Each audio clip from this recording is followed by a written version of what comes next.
India Pakistan میں معصومین کی خدمت میں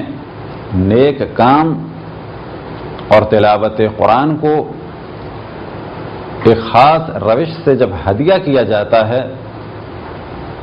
تو اسے بھی نذر کہتے ہیں، جبکہ در حقیقت وہ نذرانہ یا یہ کہ ہدیہ ہے معصومین علیہ السلام کی بارگاہ میں، اور ساتھ ہی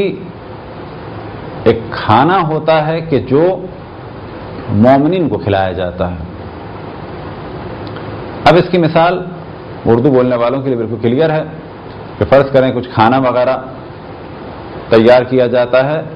اور اس کے بعد چند سوروں کی تلاوت کی جاتی ہے۔ اب یہ چند سورے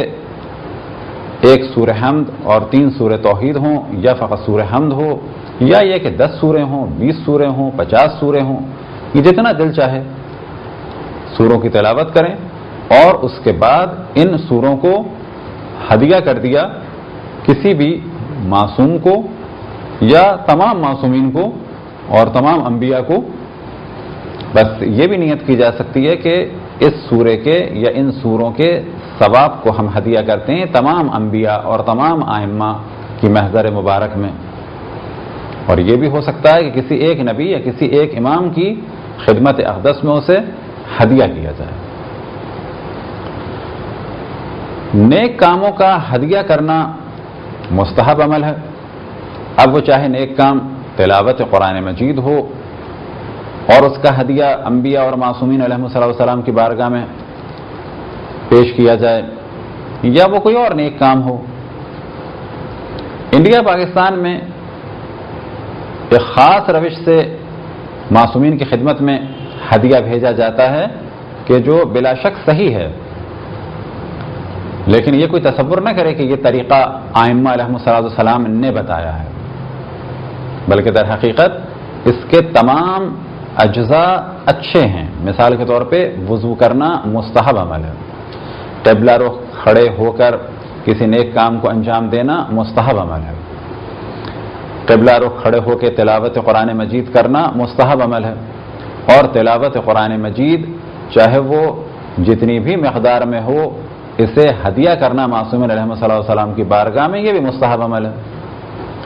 تو ہمارے ہاں جو عموماً نظر ہوتی ہے یا نیاز ہوتی ہے کہ جو در حقیقت معصومین علیہ السلام کی بارگاہ میں تلاوت قرآن کی صورت میں ہدیہ ہے، تو جس مقدار میں بھی تلاوت قرآن مجید کی جائے تو بعد میں اس کو ہدیہ کے طور پر پیش کرتے ہیں معصومین علیہ السلام کی بارگاہ میں، اور یہ عمل مستحب ہے۔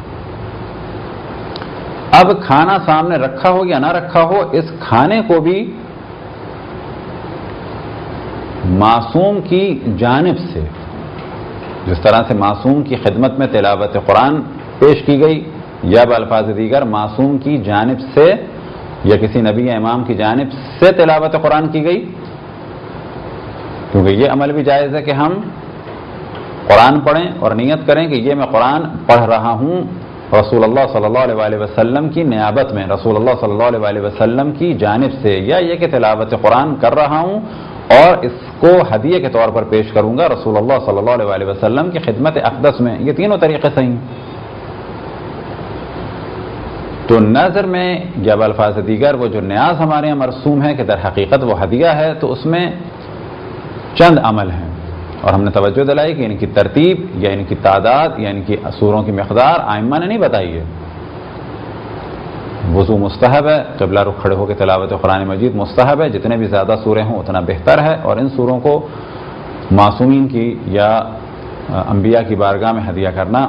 بہتر عمل ہے، اور ساتھ ہی ان کی جانب سے مومنین کو کھانا کھلایا جاتا ہے۔ جس طرح سے اور نیک کام کیے جا سکتے ہیں معصوم کی جانب سے، مثال کے طور پہ ہم یہ کر سکتے ہیں کہ ایک مسجد بنائیں اور یہ نیت کریں کہ یہ مسجد میری جانب سے،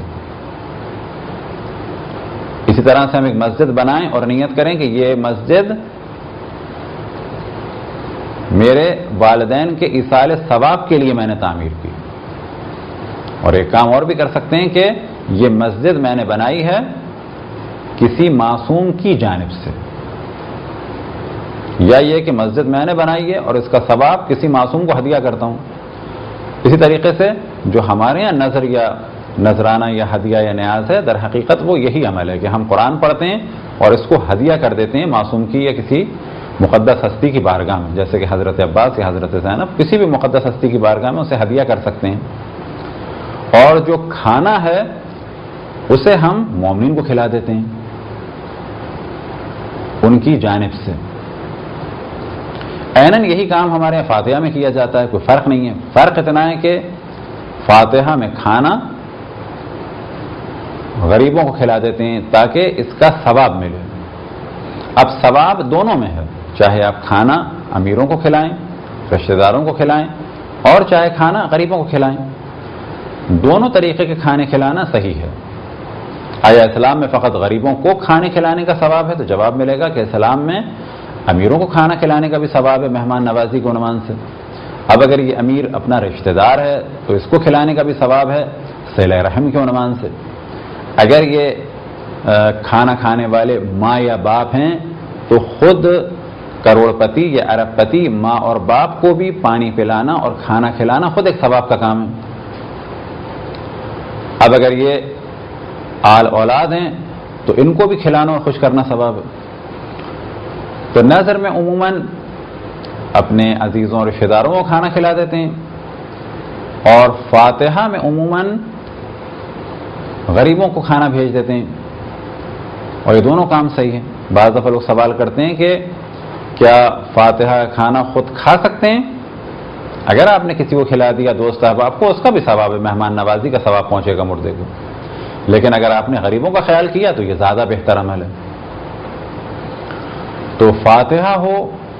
یا نذر کہ جو در حقیقت ہدیہ ہیں دونوں، یا نذرانہ ہیں ہماری جانب سے، کبھی یہ نذرانہ معصومین کی بارگاہ میں ہے اور بزرگان دین کی بارگاہ میں ہے، اور کبھی یہ نذرانہ اپنے کسی عزیز یا رشتہ دار کی خدمت میں۔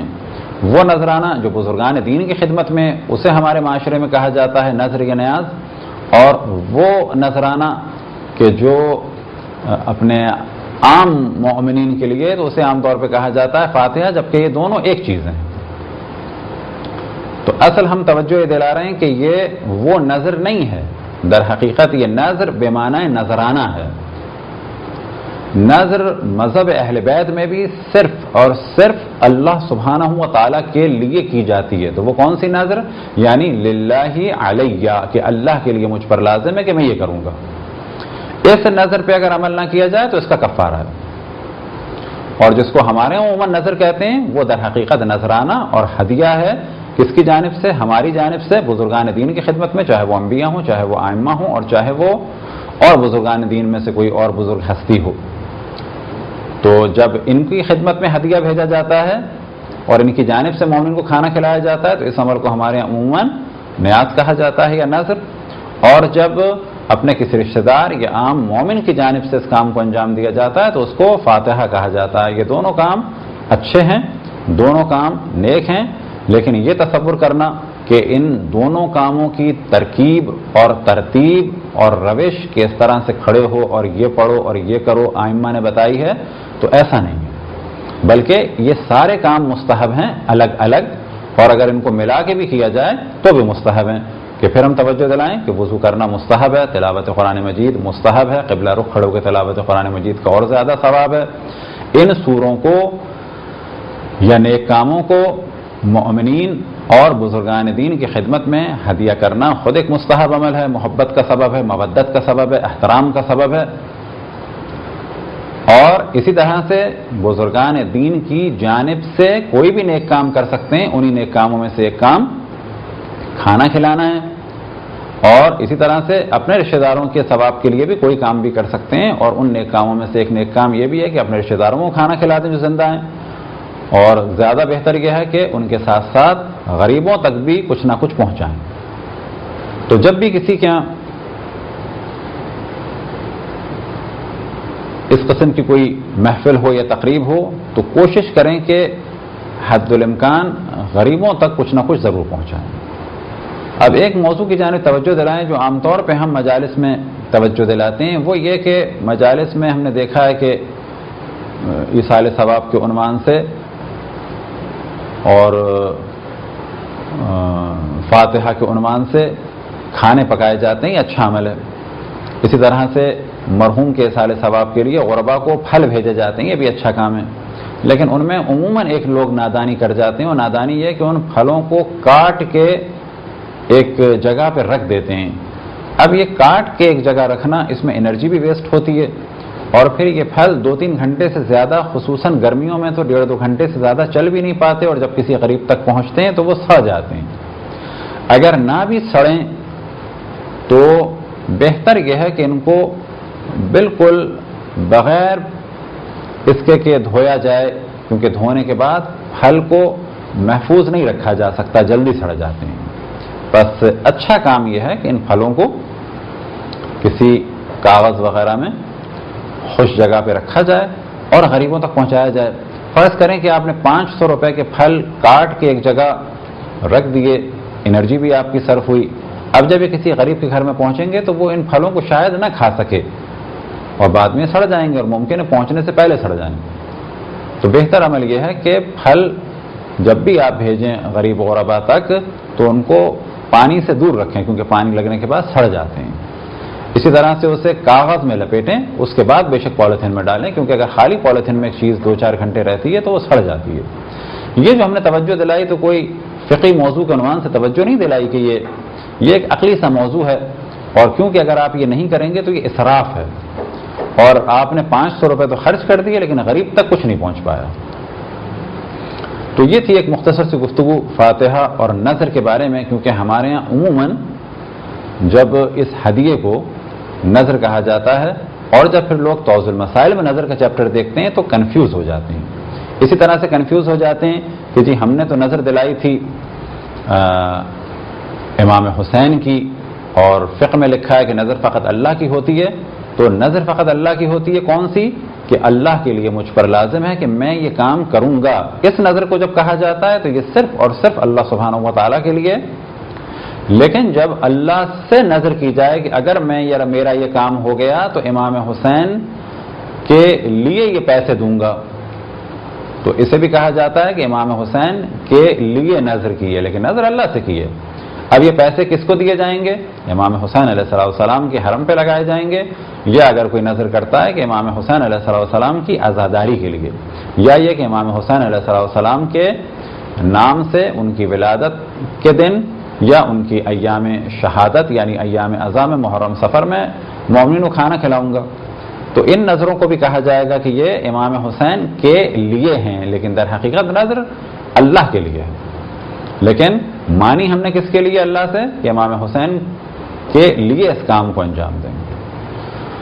اور دوسری نذر وہی تھی جو آپ کی خدمت میں ہم نے اسے بیان کیا کہ نذر بمعنی نذرانہ اور ہدیہ، لہذا ہمارے ہاں جو گھروں میں نذر و نیاز ہے، یا مثال کے طور پہ جو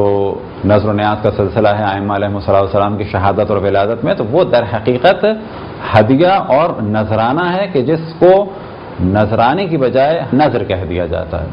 اچھا، یہ نذر اس عنوان سے بھی ہے کہ جیسے ہم کہتے ہیں کہ یہ آپ کی نذر ہم نے کیا، یعنی آپ کی خدمت میں،